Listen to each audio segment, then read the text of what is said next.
Muito bem, sexto ano, vamos continuar então a nossa aula sobre os povos árabes. Nós vimos na aula passada que os árabes viviam na região da Península Arábica, uma região, uma península onde o interior era desértico, árido, muito pouco propício para a prática da agricultura e que viviam povos nômades. Já no litoral, uma região mais úmida, muito boa para a agricultura e também para a instalação de portos, era uma região mais próspera onde ficavam várias cidades. De qualquer forma, embora todos árabes, esses povos viviam de forma separada, não estavam unificados. Cada região tinha o seu líder, cada um deles tinha o seu chefe, portanto não estavam unificados.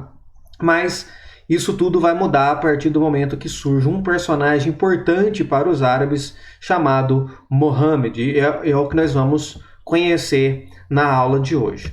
Então vamos lá para conhecer Mohammed e a unificação da Arábia.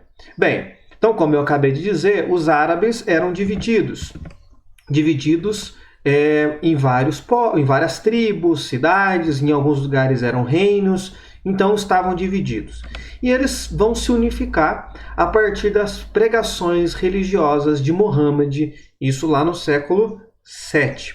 Então toda mudança, as mudanças mais profundas dos árabes vai acontecer a partir do século VII com o Mohammed. Então ele vai começar suas pregações religiosas na cidade de Meca, aquela cidade que nós vimos na aula anterior, uma cidade muito movimentada, um centro comercial muito importante e que também tinha ali um centro religioso, a Caaba, onde vinham peregrinos de todas as partes da Arábia para fazer os seus rituais religiosos. Portanto, já era uma cidade que tinha um contato muito forte com a religião. E vai ser lá que Mohammed vai iniciar a sua pregação. Antes de falar da pregação do Mohammed, vamos conhecer um pouco mais quem foi essa pessoa.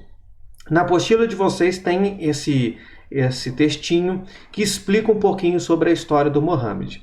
Então, o Mohammed ele nasceu em Meca por volta de 570, tudo isso depois de Cristo. Sua família pertencia ao clã dos Hashemitas, integrante da tribo dos Coraixitas, e não tinha muitas posses. Com a morte do pai, ainda no seu nascimento, e da mãe, quando tinha 5 anos, Mohammed foi entregue a um tio, proprietário de caravanas, que atravessava os desertos da Arábia. Posteriormente, como homem de confiança do tio, Mohammed passou a comandar grandes caravanas, e isso possibilitou ao jovem entrar em contato com muitos povos e religiões monoteístas, ou seja, aquelas religiões que acreditam em um único Deus, como o cristianismo e o judaísmo. Aos 25 anos, Mohammed se casou com uma rica comerciante chamada Khadija. Quando Mohammed contava com 40 anos, afirmou ter tido visões do anjo Gabriel, que o ordenou a pregar a crença em um único Deus, Alá.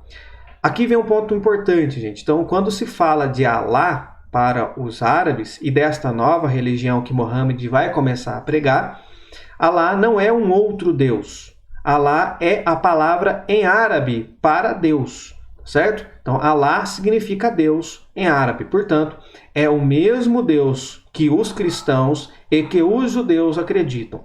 É um Deus único e é o mesmo dos judeus e dos cristãos. Como Mohammed, vocês acabaram de perceber no texto, Mohammed era um caravaneiro, ou seja, ele vivia viajando o tempo todo em caravanas, em grupo. Então ele teve contato tanto com cristãos quanto com judeus e conheceu detalhes dessas religiões. Lembrando que neste momento os árabes são politeístas, acreditavam em muitos deuses, e o Mohammed agora vai começar a pregar que, na verdade, todos esses outros deuses não existem e que existe apenas um só, que é o mesmo Deus dos cristãos e dos judeus. Então, nessa nova religião que o Mohammed vai começar a anunciar, ele defendia a crença e a submissão a Deus, ou seja, a crença e a submissão a Alá. Por exemplo, o que ele vai pregar é que o mundo chegaria ao fim, Deus, o Todo-Poderoso, que criara os seres humanos, julgaria a todos. Os prazeres dos céus e as dores do inferno foram descritos com cores vívidas.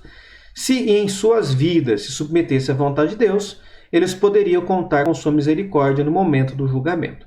Portanto, também tem uma crença no céu e no inferno. Caso a pessoa fosse submissa, então, à vontade de Deus, no julgamento ela teria misericórdia e seria, então, encaminhada ao céu. Caso contrário, teria as dores do inferno.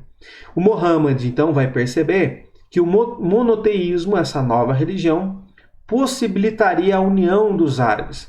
Caso esses povos que estão espalhados e que têm em comum uma religião politeísta e a língua, podem se unir a partir de uma nova religião que é monoteísta. Só que nós temos aí um problema. Vocês se lembram que Meca era uma cidade muito rica por conta das peregrinações, por conta das viagens de várias pessoas que habitavam a Península Arábica, que iam para Meca apenas para fazer os rituais religiosos. Ora, se você fala que aqueles deuses que estão lá na Caaba não existem, e que existe apenas um, e esse único Deus não tem uma imagem, não tem uma escultura que represente ele, não tem uma pintura que represente ele, isso faz então que as pessoas deixem de ir para Meca. Se elas acreditarem que os deuses que estão na Caaba não existem e que existe apenas um só, não faz sentido ir para Meca. Se eles não vão para Meca, os comerciantes de Meca não vão ganhar mais dinheiro, porque não terão mais para quem oferecer as hospedarias, vender comida, vender as estatuetas dos deuses que estavam na Caaba. Esse novo Deus, como não tem uma imagem, não faz sentido, não tem como vender as estatuetas, as imagens para as pessoas que iam visitar a Meca. Isso, então, essa nova religião vai incomodar principalmente os poderosos da cidade de Meca, que vai perseguir o Muhammad. Ou ele para de anunciar essa nova religião, ou eles, claro, dariam um fim nele. Então, para fugir dessa perseguição dos comerciantes, dos poderosos de Meca, ele vai fugir para uma cidade chamada Yatreb, que mais tarde terá o seu nome mudado para Medina, que significa cidade do profeta. Yatreb, neste momento, ainda não se chamava Medina, ela era uma grande concorrente da cidade de Meca. Ela era rival da cidade de Meca, embora Meca fosse mais rica, mais poderosa. Mas Yatreb não ficava muito atrás. Também era uma cidade comercial, uma cidade importante. E aí, o que deixava Meca mais forte do que a cidade de Yatreb? O centro religioso. Então, o que os poderosos de Yatreb perceberam? Que se eles apoiassem a pregação do Muhammad, enfraqueceria sua rival Meca. E com isso eles se tornariam os mais fortes e o mais importante da região. E aí, quando Muhammad foge para a cidade de Yatreb, ou para a cidade de Medina, isso já era o ano 622. Ele vai chegar e vai tornar líder daquela região, porque os poderosos da cidade de Yatreb vai apoiar o Muhammad. Essa fuga da cidade de Meca, dos poderosos de Meca, para a cidade de Medina, ou para a cidade de Yatreb, que depois se chamará Medina, vai ficar conhecido como Hégira. Ou seja, fuga, a palavra Hégira significa fuga. Essa fuga da cidade de Meca para Medina vai ser um marco muito importante, porque vai ser a partir daí que vai nascer essa nova religião e o Muhammad vai se tornar líder da comunidade. Essa data é tão importante, o ano de 622 é tão importante, que mais tarde vai se tornar o ano 1 do calendário islâmico. Vocês se lembram lá no começo do ano que nós estudamos o calendário cristão, o calendário islâmico, o calendário judaico. E vocês se lembram então que o calendário islâmico tem então o ano 1, o ano 622 do nosso calendário, por conta então da Hégira, a fuga do profeta Muhammad, ou como eles também chamam de profeta Maomé, da cidade de Meca para a cidade de Medina, que naquele momento se chamava Yatreb. Tá certo? Então, a partir de agora, nós chamaremos a cidade de Yatreb de Medina. Trata-se então da mesma cidade. Haverá então conflitos armados entre a cidade de Medina e a cidade de Meca. os poderosos de Medina queriam enfraquecer a cidade de Meca, vão apoiar o Mohammed. Claro que para isso eles precisavam então começar a aderir a essa nova religião, essa religião monoteísta. E aí, após esses conflitos armados entre a cidade de Meca e Medina, Mohammed vence os poderosos de Meca e volta para sua cidade no ano 630, com apoio da população, inclusive. Ele vai assumir a liderança religiosa e política dos povos árabes. Então agora está todos unidos sob o poder do Mohammed e também com essa nova religião. Mas Mohammed morre logo, em 632, ele morre, mas nessas alturas muitos árabes já foram convertidos à fé islâmica, a nova religião que o Mohammed apresentou.